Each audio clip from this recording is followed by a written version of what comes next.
The security of knowing who's who. The Perpetual Newbie, log entry #5.2. This article first appeared on http://www.undu.com. An earlier version of this article appeared early in Feb 00. Some corrections, a little judicious editing and better organization will hopefully result in something better for you, the reader. Recently, I found myself without an application login component. Forced by circumstances to create one for at least temporary utilization, I found the experience interesting enough that I thought I'd take a run at writing an omnibus article for my fellow newbies. Beware a temporary segue a little farther down. A login form isn't always the sign of a programming paranoid. Honestly, I use the login form to find out who's using the application so that I can tag entries and edits with an identifier. If you need strong security at the component or menu level, leave now and check out full-fledged systems like the UIL Security System. But if you run a single app with a few users you want to differentiate, or if you want to have a little security, read on. Readers will remember that I tend to buy my solutions rather than reinvent them. For security and a quite nifty login form, I preferred Calliope's security guard system. While using Delphi 3, I found it to be quick to install, easy to run and quite powerful. Unfortunately, there's no Delphi 5 version of it. Although I would have been first in line when it came out, my latest information is that it will never happen.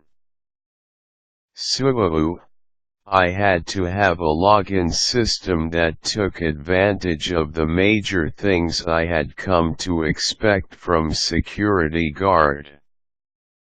It had to have a login screen and a means of extracting information about the user's security levels and other miscellaneous info, such as preferences. I could do this through ini/registry files, but it's just so much easier to put it into the security table, since some users migrate from computer to computer. Given my temporary need for a login, I decided to limit my ambitions and work on just getting the name and security level info into the application. I started with the design of the security table, which I call passwords. That table should include a field for username, keyed, the password and any other information you deem appropriate. Segue, naming fields in creating your own version of a security table, but whatever name, consider one caveat. Do not abuse your right to name fields whatever you want. Many years ago, I was part of the first operation to combine Paradox for DOS, interbase and peer-to-peer networking. Borland said it couldn't be done at the time, but we did, after we fixed a whole raft of naming issues. I discovered then that spaces, underscores and punctuation are evil in field names. Like everybody else at the time, I was thrilled to throw off the yoke of limited D-base names and loved Paradox's ability to use names that ran on and on and on and on. It was the equivalent of a new desktop publishing user finding out about fonts and their abundance. Or when those first-time W95 users discovered the end of 8.3 file name tyranny. They went bananas. For me, it was field names. My major crime was field names like telephone hashtag or customers' reasons. Interbase hated those names. So, we redid the structure of the Paradox databases and then went through the program code, several tens of thousands of lines, finding and replacing those names. Never again. Well, never is a long time. When I was first building my security tables, I used simple names for fields. Without any thought, I made the user's name field name. Starting date became date. There were a few other misdemeanors, but you get the drift. These field names didn't bite me until I needed to use some SQL. Then, the names became the cause for extra effort.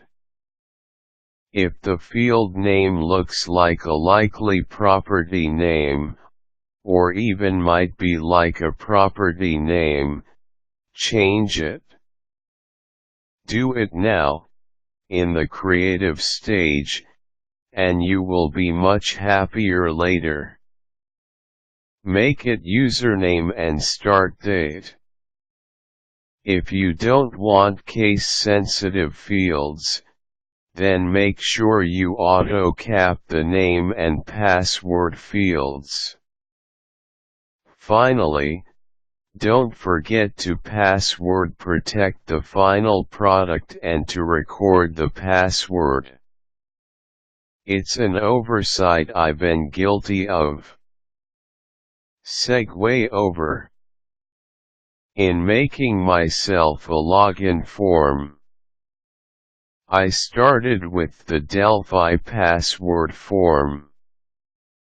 I copied the label and edit box for the password to create a label for the username and edit box. Some jockeying of the labels, boxes and buttons gave me the traditional login form with the username edit box over the password edit box, over top the OK and Cancel buttons. The edit boxes were both set to uppercase, as I was using all uppercase for names and passwords in the security table. If you want to go the extra step of having case-sensitive identifiers, then don't do that. I put a data source and table component connected to password on the form. As a final touch, I decided to include an image, with my logo in it and the label an Idea Mechanic app.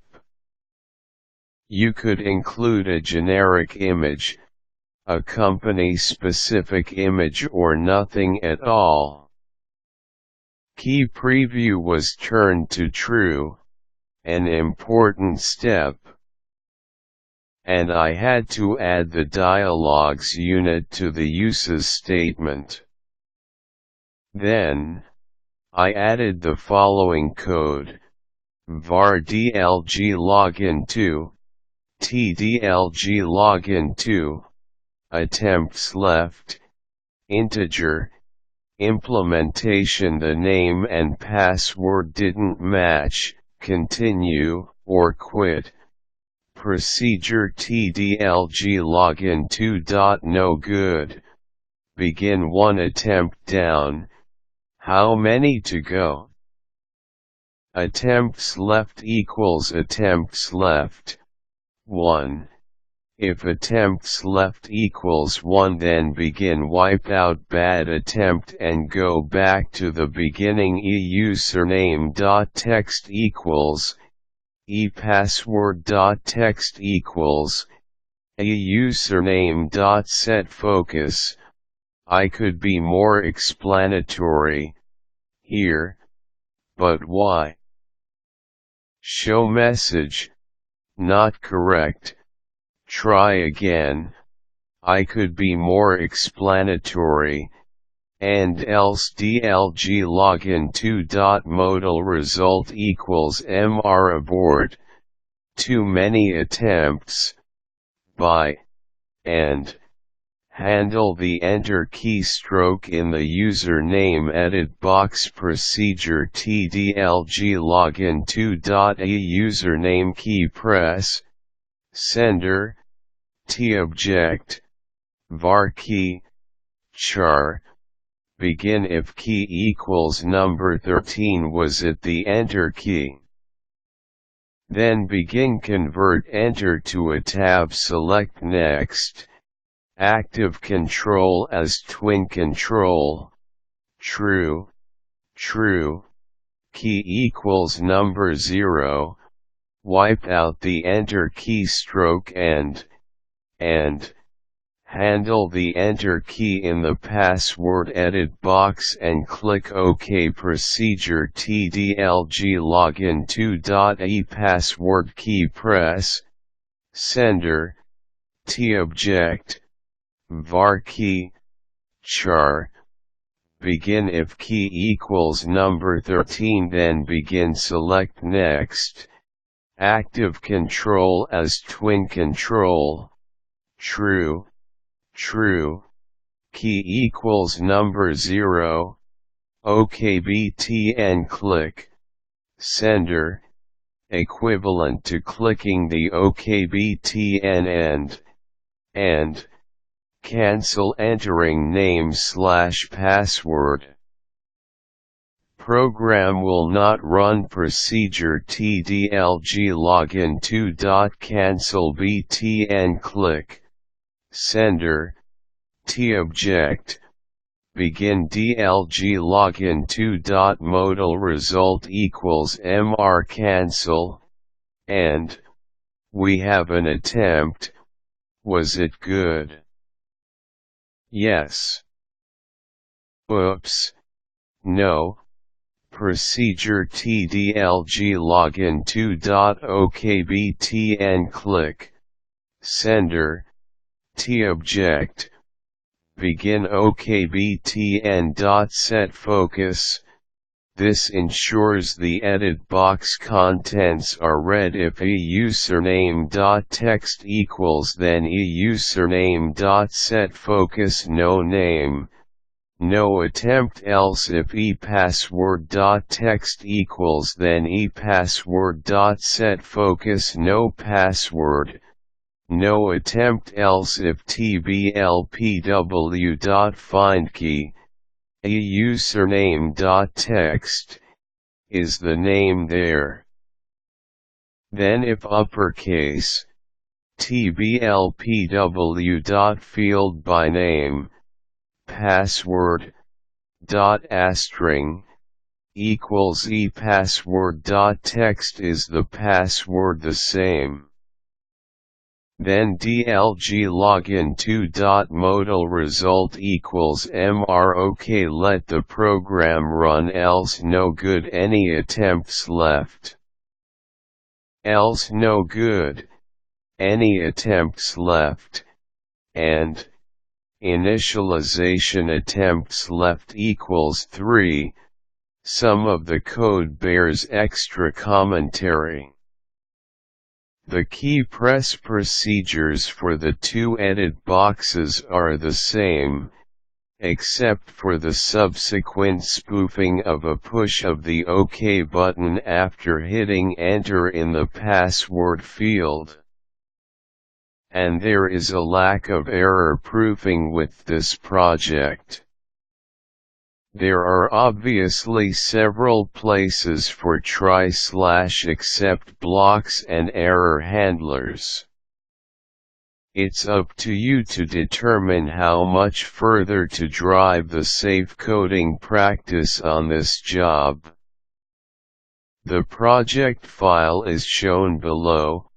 Uses forms, datables, dialogues, finput inv in finput inv.pa frm main input, udlg login2 in v5 \udlg login2.pa dlg login2 $r*res begin application.initialize session.add password.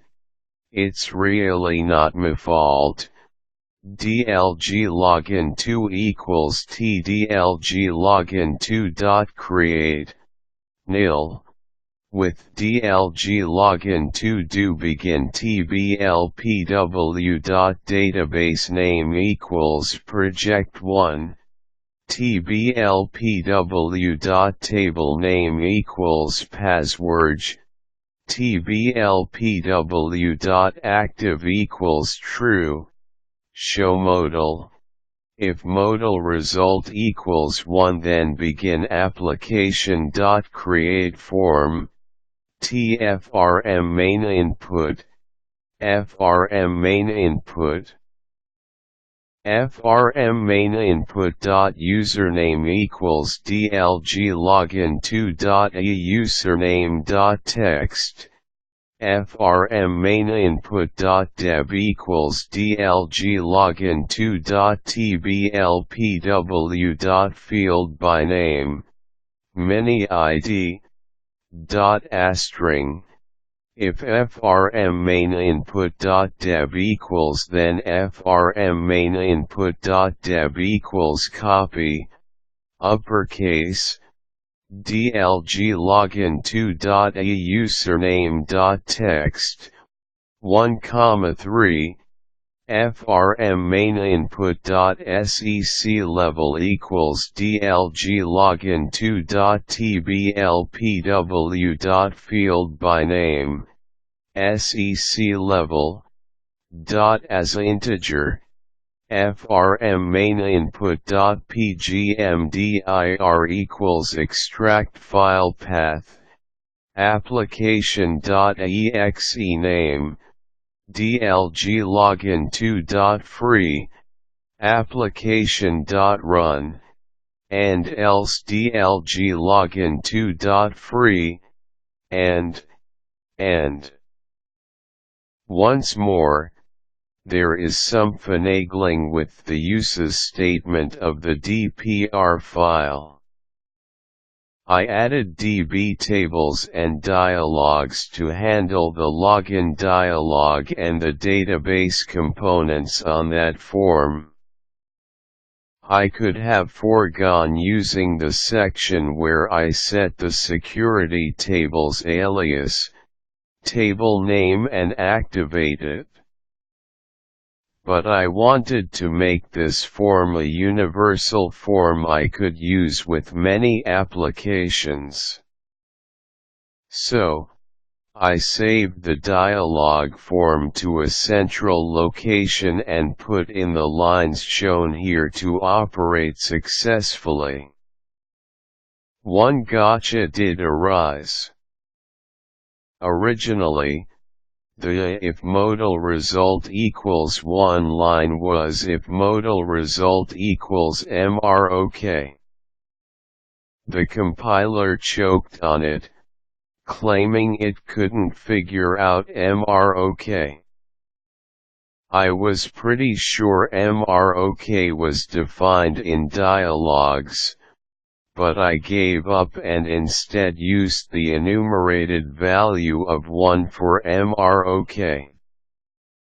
Obviously, it's important to cling to the login dialog as long as you can, in order to cross over the security level, username, and other miscellanea that you have in the security table.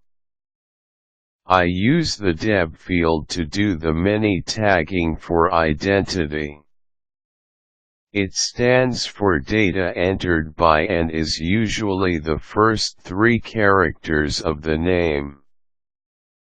But, in the case of Ang, it could be Angelo or Angie, so the contents of the security table's many ID field differentiates between the two as Alo and Ang. Hopefully you can use this idea to launch your own login form, whether it's for security reasons or for finding out who's using the application right now. Gary Mugford Idea Mechanic, Bramalia on Canada Mugford at aztec-net.com